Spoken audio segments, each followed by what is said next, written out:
Attention, attention. Asalaamaaleykum wa rahmatullah ziar naa leen jaajëfal leen donc encore une fois attention attention waaw maa ngi seetaan ay vidéo ndeysaan xam nga depuis sànq waaw même sama xarit waaw sama papa Serigne Momar Diagne maa ngi koy suivre maa ngi koy seetaan xam naa ni yéen a ngi koy suivre di ko seetaan yéen tamit maa ngi gis saa wolof tamit waaw ñu ngi indi ay waa réponse yu am solo ndeysaan ci li kii Marie Thérèse Diédhiou wax il paraît que dafa saaga wolof yi bon man moom loolu moom wax dëgg yàlla lu may dem di ko seetaani sax bon kii moom Abdel en vrai la moom i noonu donc li ma bëgg a wax mooy attention encore une fois attention waaw puis Iblis jaar na fu nekk ut na bunt yu nekk ngir jaxase suñu réew mi waaw sunu maam yi wowle rek ne leen Sénégal kat benn bopp la kenn du ko xar ñaar waaw Iblis jaar na fu nekk moom ak ay ñoñam jaar nañ ci essayé nañ waaso yàgg nañ koy essayé mais mu wow kong waaw ñu jaar ci maanaam religion mu wow kong bu ñu indee sax loo xam ne day na jiixi jaaxa entre chrétien musulman wala boog ceddoog wala bon je veux dire ceddoog bref quoi lépp lu jëm ci religion à chaque fois saa su nekk imaginez par exemple mu doon entre jullit ak chrétien ba balaa ñoo réussir balaa moo xaw a sori fenn nga gis Pâques ñëw wala tabaski ñëw ñu bokkaat ñu ñëpp dans autour du même bool jàmm amaat xol yi féex ñu évoluer waaw même chose bu ñu ko defee ci mbirum waaso tamit même chose waaw nga gis que ni ñu bokkaat Sénégal daal alhamdulilahi rabil alamin di fi yàlla suñu borom def macha allah daal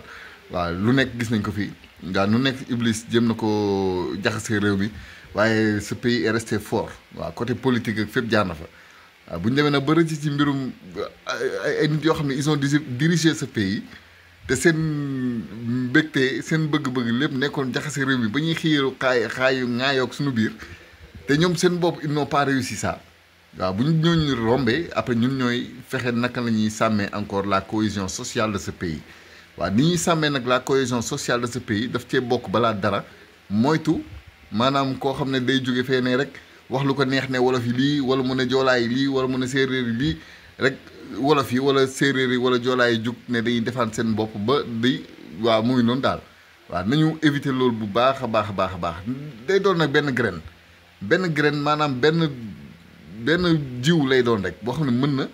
jur tool waaw duñ fa àgg nag ndax Sénégal saa su nekk man gëm naa ko ni suñu borom dinañu dimbali ci yenn yi ndax sénégalais yi muus nañu xam nañu du ñu limité wu ci ay mbirum waaso du ñu limité wu ci mbirum diine kii sama diine bi la gëmal kii diine bi bay séparation di am du ñu limité wu ci sax der sama der dafa ñuul sa was dafa xees wala léegi waaw donc c'est un pays de valeur pays la boo xam ne wax dëgg yàlla am na yu bëri yoo xam ne ñun mën nañ ko waaw mais I'm sorry bëgg moon genre kanam bi moom yàlla bu mu feeñ samay vidéo xam nga mais je veux dire am na yu bëri yoo xam ne tey mën nañ koo éviter ñun suñu bopp waaw benn Thérèse Faye xaw ma lan bu génnee Thérèse Diédhiou xam nga gis ngeen sax pièce bi fi muy jógee quoi am na yoo xam ne mën nañ ko gis nii mais wax ko sax du yomb waaw mais borom xel yi xam nañ li ñuy wax waaw borom xel yi xam nañ li ñuy wax donc il faut vraiment éviter surtout mbirum waaso il faut vraiment éviter ku ci nekk rek di ràcc di jëmale sa kanam loolu moom bu ñu ko defee rek day indi lu doy waar quoi waay jële maa ngi am na ay kanam yu may rëcc di dugg de xaw ma exactement lan la Saa Wolof di wax nii sax mais waaw mais bon li ma bëgg wax daal loolu la mooy il faut que ñun suñu bopp ñun Sénégal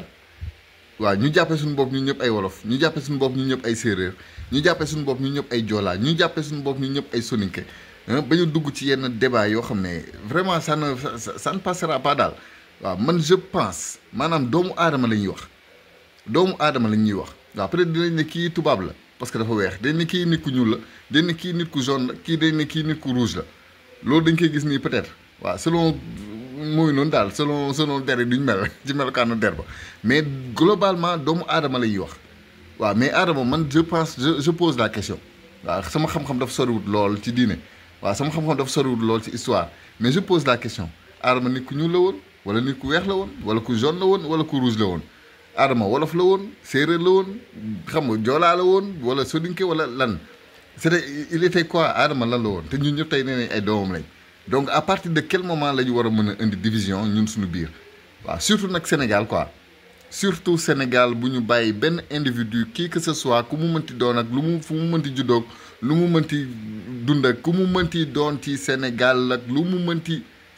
maanaam fu mu mënti placer boppam buñ ko bàyyi mu doon la porte bi nga xam que ni mooy ubbil iblis suñu xol yi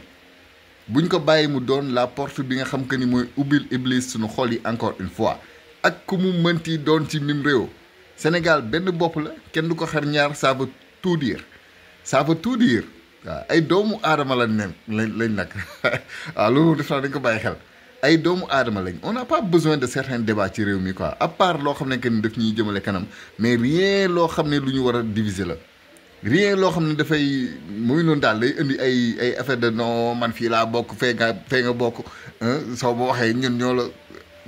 ma mais xam ngeen yow bëgg a wax donc niñ éviter yooyu noonu quoi gis naa fi comme nii rek Saa Wolof waaw defoon na benn vidéo boo xam ne moom dafa doon dal ci kaw Fa Aïdara par exemple parce que Fa Aïdara dafa doon raconter une histoire far nag peut-être am lu mu ci omettre am lu mu ci fàtte wala ba am nu mu ko waxeewul loolu ba lii léegi lii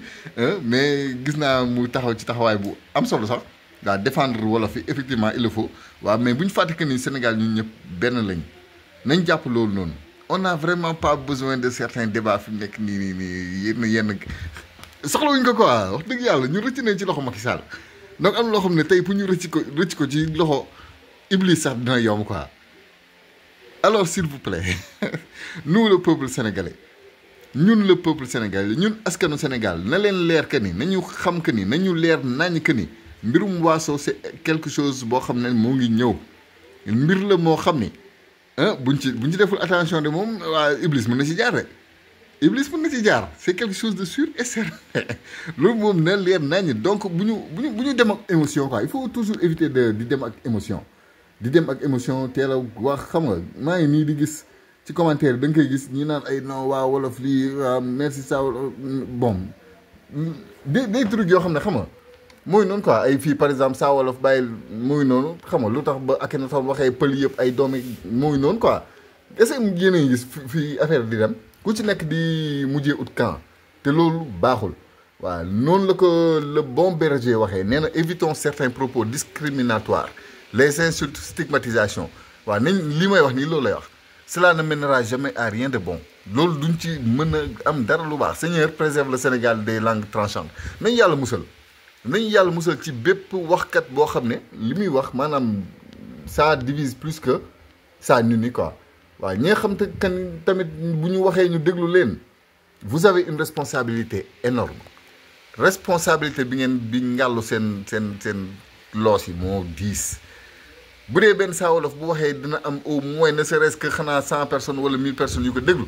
Saa Wolof moo war a xam exactement li muy wax naka la ñun ñëpp fii dans 100 ans jour pour jour dans 100 ans jour pour jour li ma leer ba leer suñu borom na mën na lu nekk mais ñun ñii ñëpp yow mi di ma seetaan nag man mi di wax ak Saa Wolof mi di feeñ ak keneen ak keneen duñ fi nekkati mais kuñ ci suli woon xool ndax wolof la woon wala séeréer yow a pas de différence kenn du ko mën a xam kenn du la mën a sulli néew ne la kii wolof la woon wala séeréer la woon wala munul ne y a aucune différence kii xaaral sax kii moom j'aime bien kanamam di feeñ fii laa koy pose sax wallaay Azim ngeen seetaan waaw kii j'aime bien kanamam di feeñ kii c'est un homme multidimensionnel bu ñu nee nag multidimensionnel c'est-à-dire kii fu mu dem day bokk Abdou Karim Gueye naa fekk bi na ngeen jégal ma nee na Sonko day xaw ma nu mu ko waxee daal naan bu Sonko demee ci Mouride yi day doon Baye Fall bu demee ci Tidiane yi day doon lii bu demee c'est lui qui n'a rien compris moom Abdou Karim Gueye moom la xelam ba nekk xelum mbóot il n'a rien compris kii c'est un homme multidimensionnel moo tax fu mu dugg xaj fa dafa am ay doomu aadama yoo xam ne noonu nañ mel Sonko boo ko fekkee ci joolaay ne kii moo gën a doon joolaay ñëpp boo ko fekkee ci wolof fekk ni ne kii moo gën a doon wolof ñëpp boo ko dugalee ci pël yi mu gën leen doon pël boo ko dugalee maanaam c'est moom ak ndox a yam ndox foo ko dugal mu dugg fa du naaféqisme de loolu mooy nite kii c'est un exemple à suivre Sonko du mës a def un discours discriminatoire du mës a def discours boo xam ne day xaaj ak segg du ko mës a def loolu moom sama bakkin bii laa koy waatee du ko mës a def. Donc ñun le Sénégal nañ leen jël exemple ci Ousmane Sonko mii ngeen di gis nañ leen jël exemple ci Ousmane Sonko mii ngeen di gis lii moom moo ñu war mais pas ay discours ay kii joolaa la kii séeréer la kii lee la man wolof laa man lii non taluñu ko wax dëgg yàlla ngeen jégal ma nag bu baax maa ngi jégalu maa ngi waxee xol maa ngi jégalu bu baax waaye nag dëgg-dëgg dañ koo talut nañ ne xool nu ñu développé suñu réew mi dans les meilleures conditions booloo doon benn ku ci nekk indi li nga yor ñu boole ko def ko mais Sénégal dafa defar boppam ba pare waaw duñ nangu nag yenn affaire bu ñu nangu bu kenn nangoo doon lenn nañ nangoo doon ay doomu aadama nañ nangoo doon ay jullit nañ nangoo doon ay xam nga mu ngi noonu daal booloo benn doon benn de la même famille ay mag ak rakk jàppoo doon kenn lii la suñu borom bëgg ñu jàppoo doon kenn mu mel ni Sénégal benn nit a fi am waaw mu doon benn bopp kenn bañ koo jéem a xar ñaar amul kii naan ay man maay bët bi xëy kii naan man maay làmmiñ bi kii naan non ñun ñëpp benn bopp bi la koo ci foo ci laal rek daj fa ca des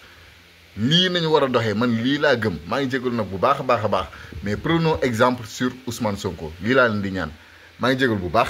doxee naa xool maa ngi ci jégalu bu baax waaye dafa am loo xam ne moom wax dëgg yàlla lii naan lii raam ca ñàkk ba la jëm buñ ko seetaanee rek waaw bu fa amee place moom wax dëgg yàlla dañ bëgg mu jóg fa mu tëñu waaw te Sénégal nag du fa àgg waaw Sénégal bii daf mel li ñu doon wax rek Sonko ku ko song sànku waaw Sénégal tamit ku ko song rek yow yaay sànku waaw li fi suñu borom def ku ko jéem a song mooy sànku moo tax il faut que ñu demee suñu xel yi bañ a demee émotion quoi waaw yàlla moo ñu boole njaboote ñun ñëpp benn lañu